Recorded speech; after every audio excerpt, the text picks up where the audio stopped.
What's up, everybody? This is Adam with Reese Customs, and today we're going to be stripping. Whoa, whoa, whoa, whoa, whoa, before you get too excited.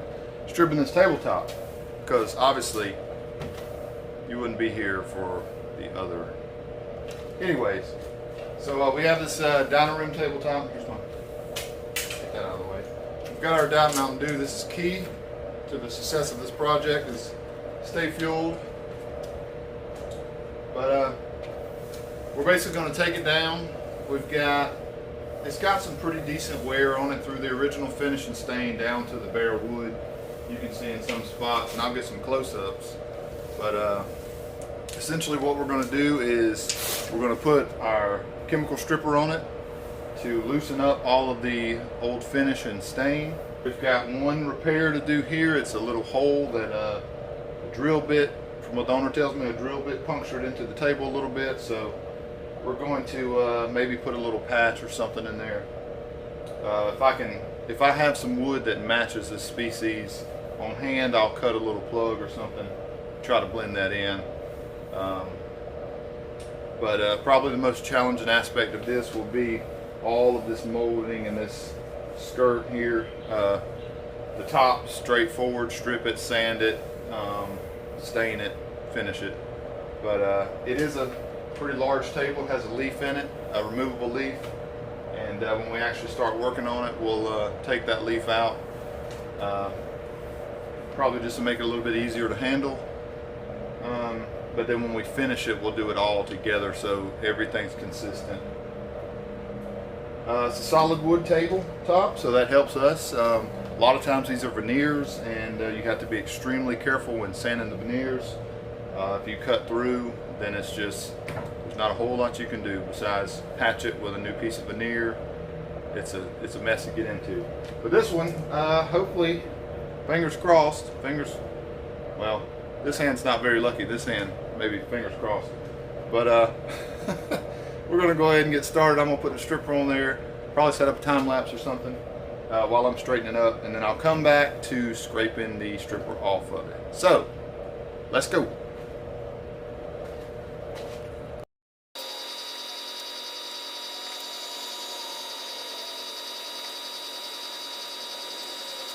Has such a pleasing citrus aroma.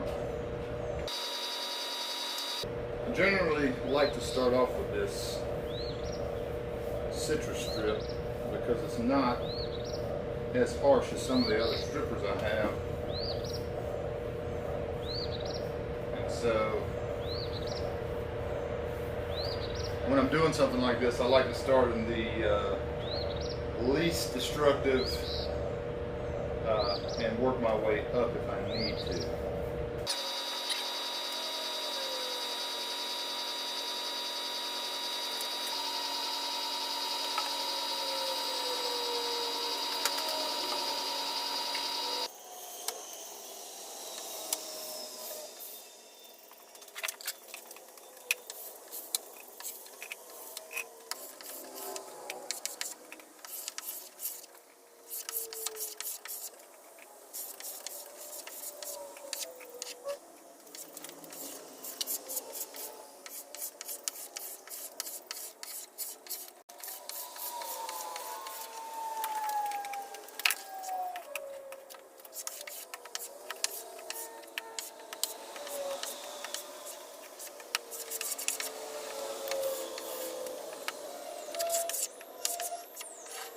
So for the rounded corners and the edges, I want to show, this is the Restorer. This is a 180 grit nylon wheel on here, and it won't sand any wood, so it is great for getting around these curved areas where we don't have to scrape it and possibly scratch it and dig a gouge. So we just take this, go around all the rounded areas, and it knocks that finish off with the stripper, and it leaves finish. If there's somewhere the stripper missed, then we can see that and we can apply a little more stripper and then come back with it again. So, works great for that.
Okay, so this is where we're at so far. We've got, the table is stripped completely, and we have not sanded on it any, except for right here where I put that repair in. And I'll talk about that a little bit. I don't know how well the camera captured the footage, but so basically I'm not sure what type of wood this is. It's real light, could be like a birch or something like that. So I had a little piece that the grain matched up pretty well, and it was a piece of birch I had. So where there was a drill hole, I cut out a shape, took a little piece that I had, recessed it down in there, sanded it, and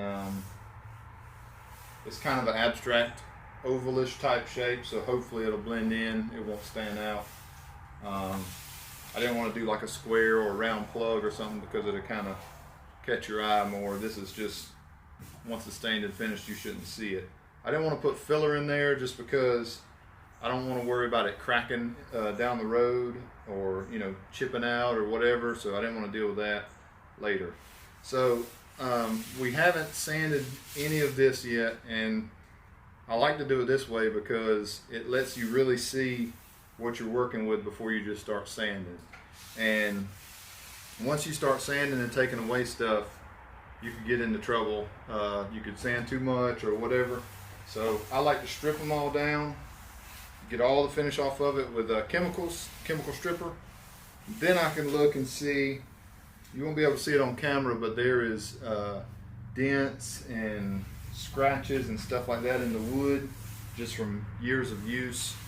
And that's what we're going to sand out. We're only going to sand this with like a 220 because there's no need to, it's really flat, there's no need to try to take it down. The 220 will be enough to get the little bitty scratches and stuff out. And then we're going to go over the round over by hand with 220, the flats, and then all the molding, the trim around it as well. And we'll do all that before we stain. So now we'll start sanding.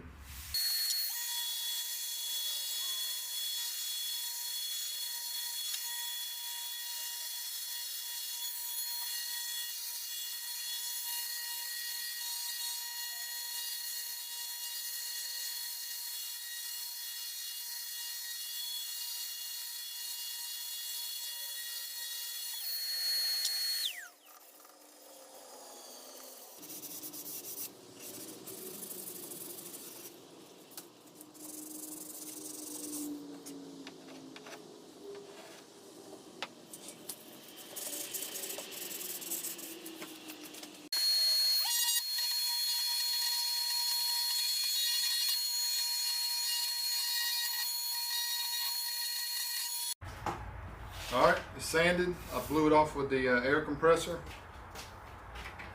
We're gonna wipe it down with some tack cloth just to make sure all the dust and stuff is off of it. The tack cloth is basically, if you don't know, it's like cheesecloth with like beeswax on it, something like that. Just grabs dust.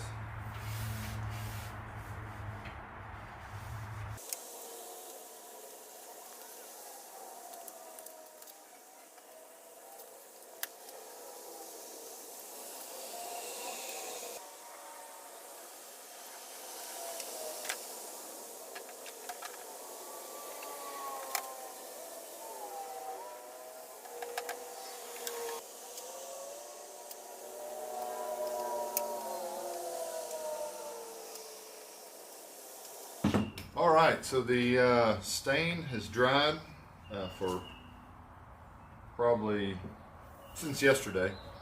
It's nice and dry now, and now it's time to spray. As you've seen in some other videos, we're going to spray it with a pre-catalyzed lacquer. So that's pretty boring to watch, but we're going to spray it, buff it down, spray it, buff it, and continue putting coats on it till we get probably six, 7 coats on it.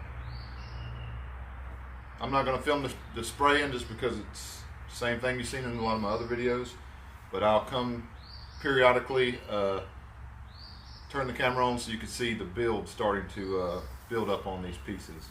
What I will do is I'll take the centerpiece out and put it on a separate stand so I can get the edges of everything real good. But other than that, it's just spraying just like everything else. So I'm gonna start spraying now. Okay, so we're back in the shop. We've got 3 coats on the top, all around the sides, some mold and the edges, everything right now. I don't know if you can tell the difference on camera, but it's not a whole lot of build right now. I hit it with Scotch-Brite in between each coat, but now I'm going to actually sand it all down flat with 220 grit all across the top, just to get the raised grain and things like that, make sure it's all nice and smooth before we start putting on our heavier coats, and that'll be kind of like our build-up coats. So I'm just going to take a piece of 220 grit by hand, go with the grain across the whole top, and from here on out I'm going to be spraying them all together as one whole. Previously I had this on some sawhorses and sprayed this separately, but now as we're building up our build coats, I want all the sheen to be really consistent and all that, so that's why we're going to spray it all as one at one go. So now it's time to hand sand it down and start putting on some build coats. Alright, so with the magic of YouTube, the table is complete. Now, I didn't film all the coats. I think I ended up I lost track actually of how many coats, probably 7, 8 coats on it, a little buffing in between. And after the final coat is cured, this is the final coat. After it cured, then I take some brown craft paper and buff the whole thing with that. That just evens out the satin sheen, makes it nice and smooth. Table's ready to last another 25 years. One thing I did end up doing is my repair I made previously, I just didn't like the way it looked. It stood out. The edges were a little too sharp on the piece I put in there, so I ended up, after it had about 5 coats on it, I ended up cutting that repair out, putting a new piece in, and I'll show that in just a second. Then I had to build up coats over the new piece and then sand it all, blend it all together, and get everything nice and flat. And I'll bring the camera around and show the area where the new piece is. Then I'll show it head on. You can see it, it's not a secret, it's not hidden. But in my opinion, putting a piece of wood that is the same species of wood, the same grain direction, is a much better option than just putting filler in a hole. Because as we know, wood expands and contracts widthwise, right? So the table's going to expand and contract this way over the life of the table, just various temperature differences and things like that. No matter how much finish you have on a table, it's still going to move. All wood moves regardless. So in my opinion, putting filler in a spot that's in between, it was right in between 2 boards, right at the edge of 2 boards. Well, if you put filler in there, filler is not going to be, when it dries, it's not going to be as flexible as the wood. It's going to be hardened. So as the wood expands and contracts and moves over the course of several years, it's going to kind of crush down on the wood, on the filler, and expand and crush down and expand like that. And eventually, the filler's going to start cracking, it's going to shrink, and it's going to flake out, and then you're left with another hole. Whereas putting a piece of wood in there, yeah, you can see it because it is a different piece of wood in a board, but it's better than the hole, 1, and 2, it'll last for the life of the table without cracking or coming back out like filler would. So that's my choice to do that. It's more labor intensive definitely, but to me it leaves a better end result.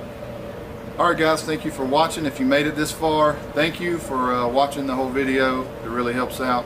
If you enjoyed this, if you could hit the subscribe button and give me a thumbs up, that'd be awesome.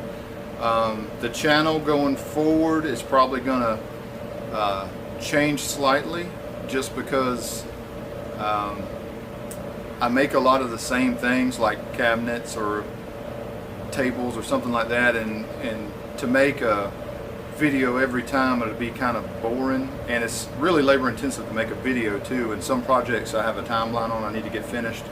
So the channel going forward is going to basically be unique projects or very specific things, as well as some more fun things like related to hobby stuff,